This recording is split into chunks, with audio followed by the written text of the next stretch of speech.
हौसला वो मंजर भी आएगा, प्यासे के पास चल के समुद्र भी आएगा, थक्कर ना बैठे मंजिल के मुसाफिर, मंजिल भी मिलेगी, मंजिल मिलने का मजा भी आएगा। तो नमस्कार दोस्तों, स्वागत है आज के इस क्लास के अंदर, जिसके अंदर हम लोक देवता पाबूजी महाराज की संपूर्ण जानकारी जानेंगे।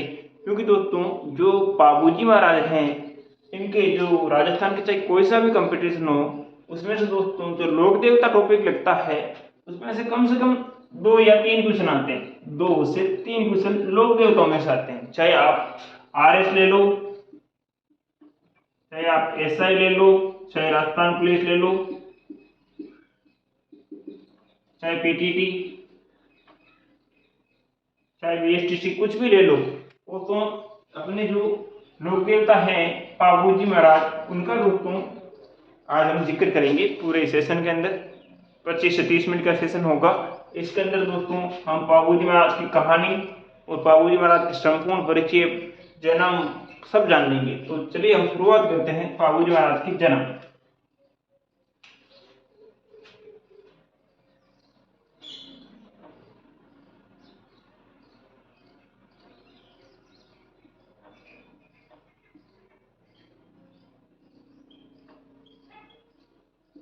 जो दोस्तों पाबूजी महाराज का जन्म है वो हुआ था 1239 ईस्वी चैत्र मास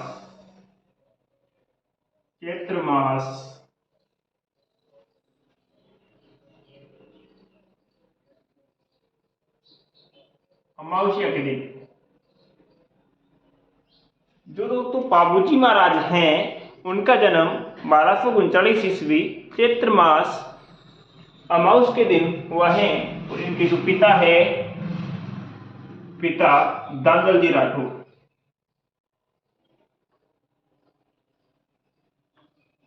दांदल जी राठौर,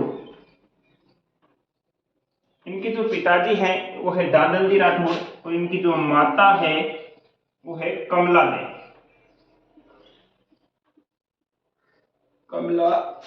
दे।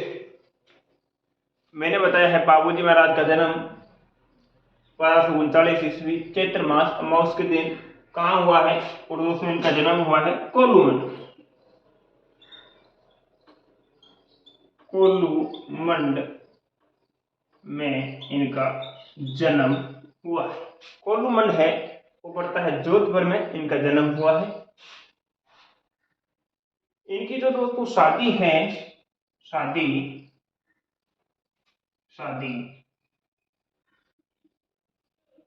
इनकी जो इनकी मैरिज है वो भी है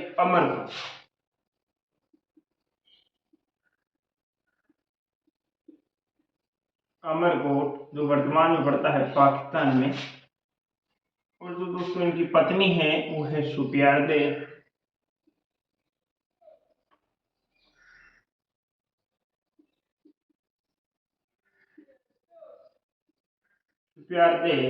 या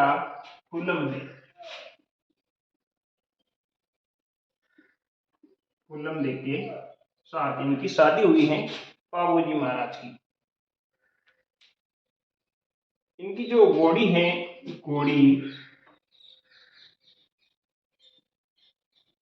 इनकी घोड़ी है दोस्तों वो है केसर काली।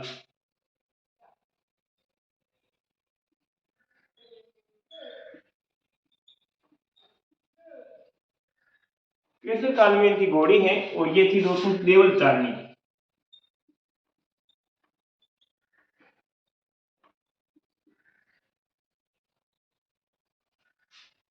इनकी घोड़ी थी केसर कालवी और ये घोड़ी थी देवल चारनी की। अब मैं बात करता हूं जो अपने पाबूजी महाराज हैं उनके जीजा का नाम।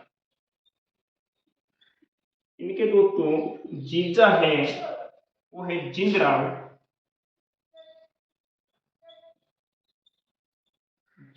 खिंची। जिंदराव खिंची है दोस्तों, ये है जायल नागौर की।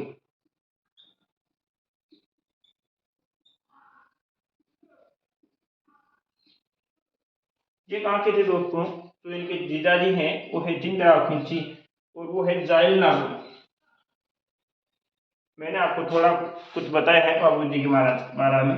अब मैं थोड़ा और जिक्र करता हूँ कि मारवाड़ के अंदर मारवाड़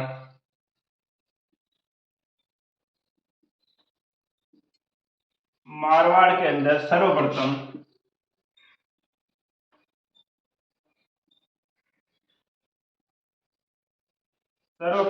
ऊंट ऊंट लाने वाले मारवाड़ के अंदर दोस्तों सर्वप्रथम ऊंट लेके कौन आए थे? पाबूजी महाराज। अब दोस्तों पाबूजी महाराज का प्रतीक चिन्ह क्या है?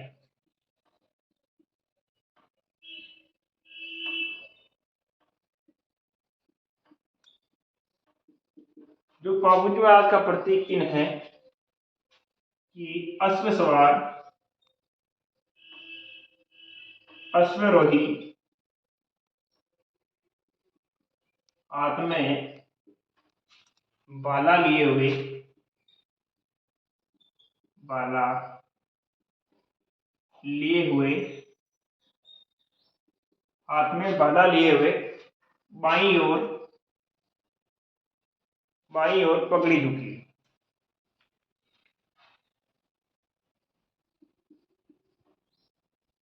बाईं ओर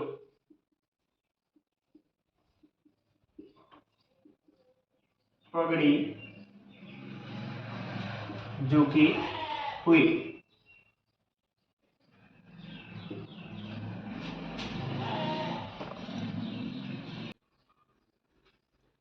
हाँ तो देखिए दोस्तों, बाईं ओर इनकी पगड़ी झुकी हुई है। अब एक पाबूजी महाराज के हैं, वो एक सुंदर और रोचक कहानी आने वाली है, मैं आपको उस कहानी से अवगत करा देता हूँ। तो दोस्तों एक बार क्या हुआ कि पाबूजी महाराज और जो इनके जीजा जी हैं जिंदराव खिंची, ये दोनों कोल्लू मंड में बैठे थे और बातें कर रहे थे। ये नहीं कि जो इनके जीजा जी हैं वो बैठे थे और बातें कर रहे थे। तो दोस्तों इनके सामने से ये जो घोड़ी थी केसर कालवी, वो इनके सामने से गुजरी। इनके सामने से गुजरी जो अपने जिंदराव खिंची और पाबूजी महाराज हैं, इनके सामने से गुजरी। तो क्या हुआ दोस्तों कि जो इनके जीजा जी हैं, इन्होंने बोला कि बाबूजी ये घोड़ी किसकी है? तो बाबूजी ने बोला कि ये घोड़ी माँ देवल चारणी की है और वो दोस्तों किसी को देती नहीं। तो इंदिरा खिंची ने बाबूजी महाराज से जिद कर बोला मुझे ये घोड़ी दिलवाओ। तो बाबूजी महाराज ने बोला कि इस घोड़ी से मेरा कोई लेना देना नहीं है, ये घोड़ी माँ देवल चारणी की है और आप उनसे जाके संपर्क करें या उनसे कॉन्टेक्ट करें। तो दोस्तों जो जिंदराव खिंची थे वो देवल चारणी के पास गए थे और बोले कि मुझे ये घोड़ी दे दो, इसकी कीमत बोलो। देवल चारणी ने बोला कि ये घोड़ी मैं किसी को नहीं देती हूँ, क्योंकि ये घोड़ी है वो मेरी गायों की रक्षा करती है। जब जब गांव में चोर आते हैं तो मेरी घोड़ी पहले हिनहिनाने लगती है, जिससे चोरों का पता लग जाता है और कोई गाय चुरा के नहीं ले जाता है। इससे दोस्तों जो जिंदराव खिंची है उनको घोड़ी नहीं देने के कारण उनको गुस्सा आया और वो वहां से चले गए और बाबूजी महाराज और देवल चारणी दोनों से दुश्मनी रखने लगे, यानी कि जो दुश्मनी है वो रखने लगे। तो एक दिन क्या हुआ था, बाबूजी महाराज का विवाह था, तो बाबूजी महाराज को अमरकोट जाना था, तो उनको घोड़ी की आवश्यकता पड़ी। तो वो घोड़ी दोस्तों जो थी देवल चारणी की घोड़ी ले गई। देवल चारणी से जो घोड़ी मांग के ले गई और देवल चारणी ने उनको घोड़ी दे दी। फिर दोस्तों उधर दो दोस्तों जो हमारे बाबूजी महाराज हैं वो अमरकोट के अंदर चौरी के अंदर बैठे हुए थे और 3.5 फेरे पूरे हुए थे, क्योंकि वो दोस्तों देवल चारणी को वचन दे के आए कि जब तुम्हारी गायों की रक्षा करने हैं तो मैं चाहे किसी भी अवस्था में हूँ, आपकी गायों की रक्षा के लिए मैं आऊँगा। तो दोस्तों उस समय घोड़ी हिनहिनाई जब तेजाजी बाबूजी महाराज की 3.5 फेरे पूरे हो गए थे, उस समय घोड़ी हिनहिनाई थी। तो दोस्तों बाबूजी महाराज अपना गठजोड़ा काट के उनकी जो देवल चारणी की गायें थी जो जिंदराव खिंची ले गया था, उनकी रक्षा के लिए वहां से निकल पड़े और जो देवल चारणी थी उसकी गायों को बचा के लेके आ गए और देचू गांव के अंदर युद्ध हुआ था जिंदराव खिंची और बाबूजी महाराज के बीच। उस युद्ध के अंदर दोस्तों बाबूजी महाराज शहीद हो गए थे और वहां उनका स्मारक भी बना हुआ है। अब मैं आपको ये कहानी थी केसर कालवे की जो आती है वो मैंने आपको सुनाई है। बात करते हैं बाबूजी महाराज ने विवाह में कितने फेरे लिए।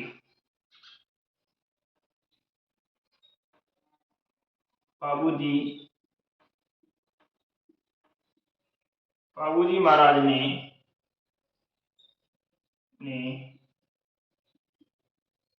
विवाह में कितने फेरे लिए।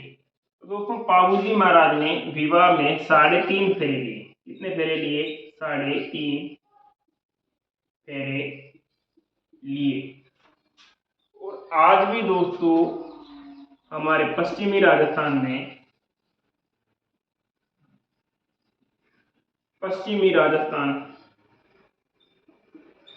राजस्थान में विवाह में 3.5 फेरे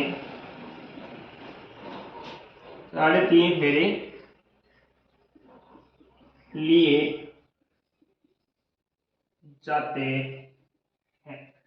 यानी कि आज भी हमारे पश्चिमी राजस्थान के अंदर विवाह में 3.5 फेरे लिए जाते हैं। उसके आगे के फेरे हैं वो पत्नी लेती हैं, पहले नहीं लेती थी, अब ले रही हैं। अब तो वर्तमान में 7 फेरे लेते हैं।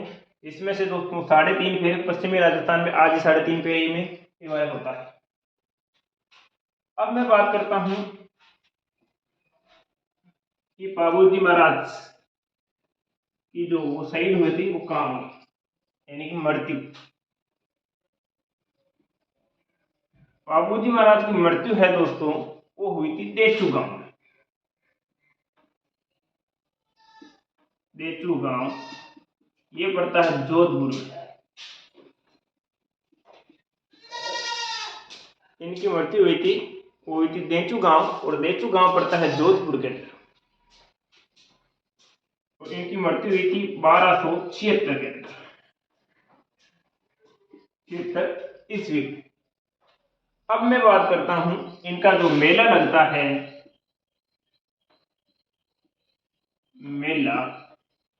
ये मेला लगता है दोस्तों कोल्लूमंड में। और कोल्लूमंड में दोस्तों ये लगता है चैत्र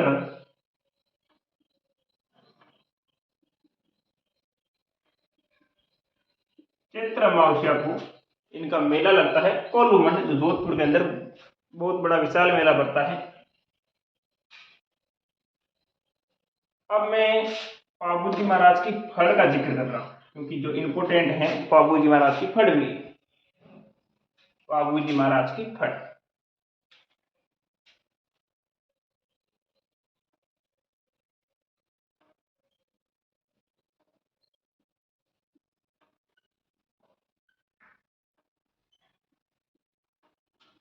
बाबूजी महाराज की फड़।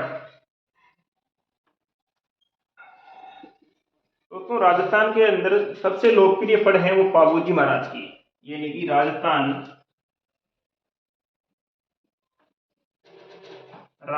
में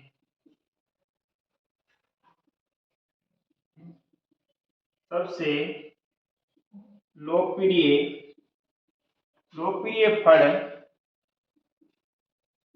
फड़ बाबूजी महाराज।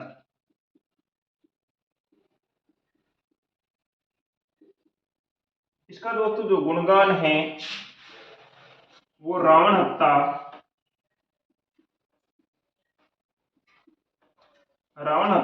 वाद्य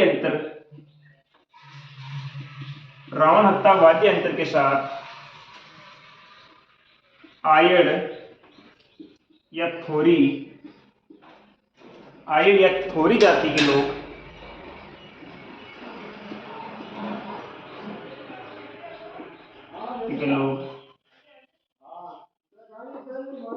आयड़ या थोरी जाति के लोग बाबूजी महाराज की फड़ का गुणगान करते हैं। और ये दोस्तों बाबूजी महाराज की फड़ है, इसमें दोस्तों 1992 में 5 रुपए का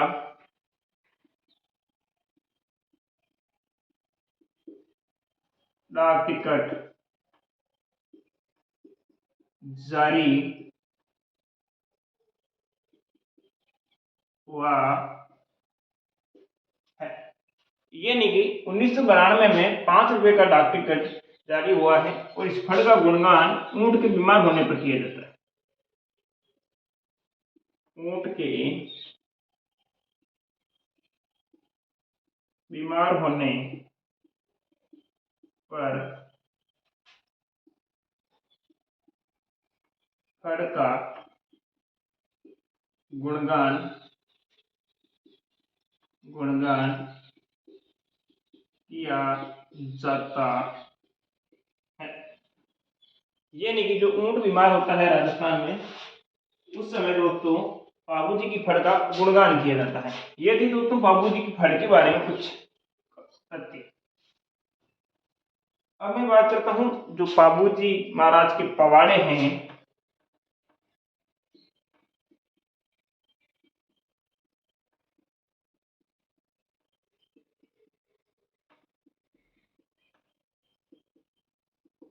बाबूजी महाराज के पवाड़े हैं दोस्तों, वो माट वाद्य यंत्र के साथ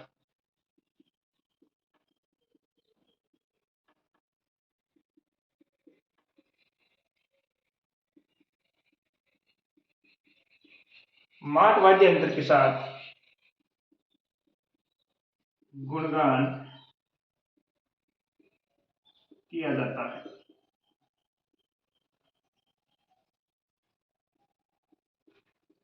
किया जाता है।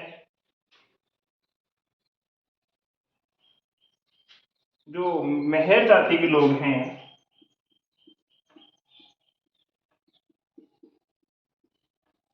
जाति के लोग बाबूजी महाराज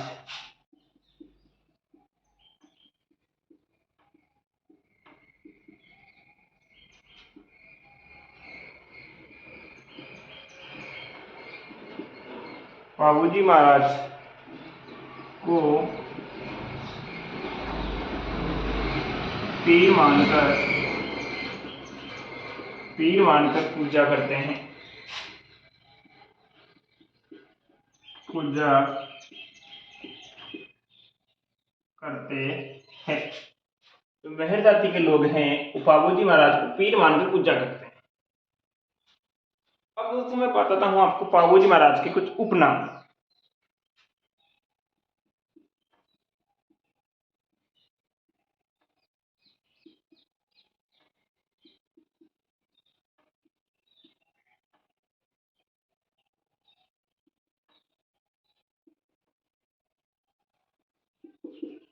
तो बाबूजी महाराज के उपनाम है, पहला है इनका गोरक्षक के देवता, यानी कि गोरक्षक के देवता।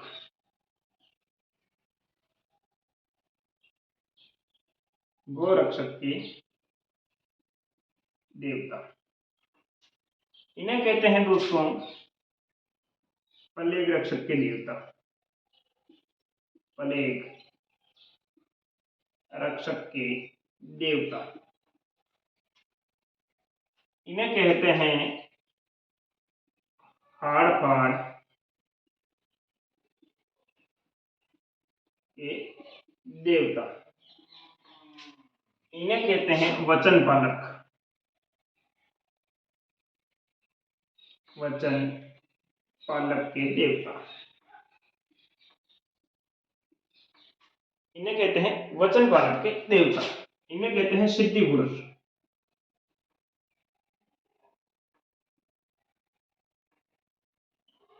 सिद्धि पुरुष।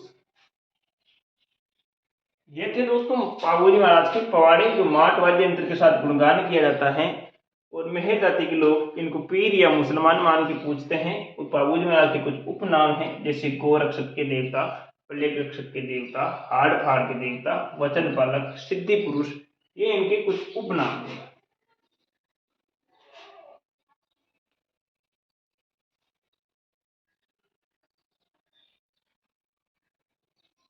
अब मैं बताता हूँ दोस्तों बाबूजी महाराज के कुछ ग्रंथ हैं।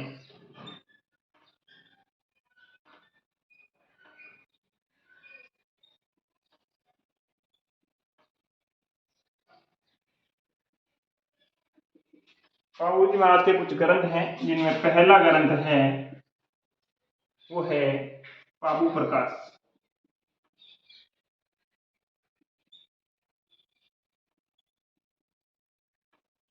बाबू प्रकाश, इसकी जो रचना है वो आसिया मोर्जी ने की।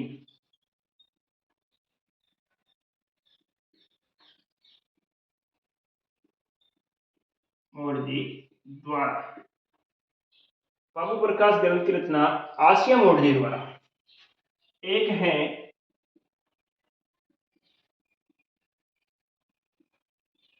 बाबूजीरा छंद, यानी बाबूजीरा छंद है वो लिखी थी बिट्टू जी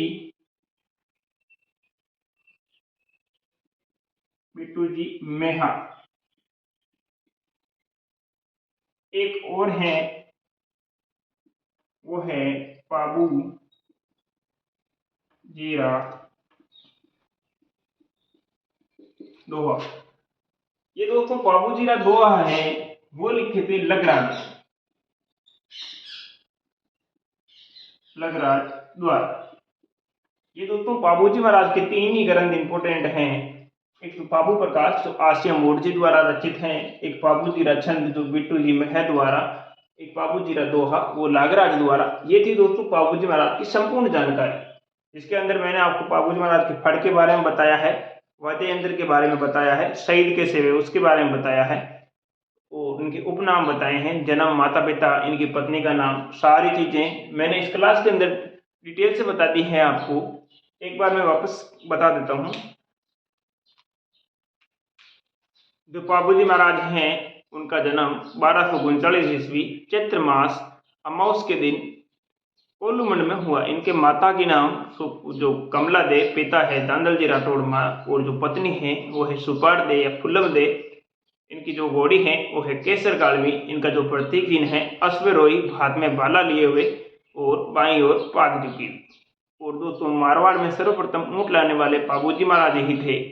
तो ये थी दोस्तों बाबूजी महाराज की परिचय, और मैंने आपको बाबूजी महाराज के फड़ के बारे में बताया है, बाबूजी महाराज के माट वाद्य यंत्र के बारे में बताया है, और इनके कुछ ग्रंथ हैं वो भी इम्पोर्टेंट है। ये थी दोस्तों पूरी की पूरी संपूर्ण जानकारी जो हमारे बाबूजी महाराज हैं उनके बारे में। तो दोस्तों राजस्थान का कोई सा भी कंपटीशन हो, सभी कंपटीशन के लिए ये क्लास कारगर होगी। तो आप इस क्लास को शेयर करना, लाइक करना और सब्सक्राइब करना। धन्यवाद दोस्तों, नमस्कार।